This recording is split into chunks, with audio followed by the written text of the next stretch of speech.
Sa iba pang pangyayari, mas lalo ngayong pinaigting ng pamahalaan ang pagsusulong ng mga programa kontra climate change. Bunga ito ng ginanap na bilateral meeting sa pagitan ni Pangulong Noynoy Aquino at French President François Hollande noong nakaraang linggo. Panawagan ng dalawang pinuno sa buong mundo, kumilos na para mabigyang solusyon ang kinahaharap na problema sa climate change. May detalye si Maan Primero. Mas lalo ngayong pinaigting ang pagsusulong ng mga programa kontra climate change ng ating pamahalaan kasama si French President François Hollande.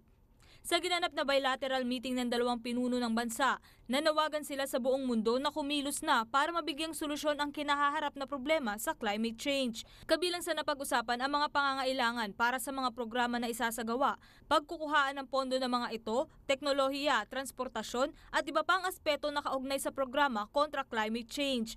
Maging ang UN at Europe makikiisa rin umano sa isinusulong na programa. So in this aspect, moving towards Paris, they are expecting the Philippines, to which the President also said that we will submit our intended national determined contribution by August this year. And at the same time, developed countries are expected, like the US and Europe, to submit theirs earlier than developing countries. Ayon kay Climate Change Commission Chairperson Lucille Sering, naniniwala sila na mapagtitibay ang mga kasunduang nabuo sa pagitan ng Pilipinas at French government at hindi na mauulit pa ang nangyari noong 2009 sa Copenhagen sa UN Climate Summit sa Paris, France, kung saan walang naipasang kasunduan. Nilinaw ni Sering na iba ang ginawang kasunduan noon kumpara ngayon dahil ang lahat ay bubuuin ng dokumento.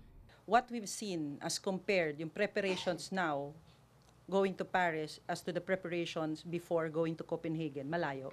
Mas maganda yung preparations natin ngayon, mas konti yung pages. Sa Copenhagen, umabot ng 300, no? More pages. So by the time na nagkaroon ng final negotiations, talagang nag-collapse siya. And even the Philippines did not sign that. Matatandaang noong nakaraang linggo sa pagbisita ng French President sa bansa, binisita rin niya ang Giwan Samar na isa sa mga sinalanta ng Bagyong Yolanda na isa sa mga malubhang naapektuhan ng pagbabago ng klima ng mundo.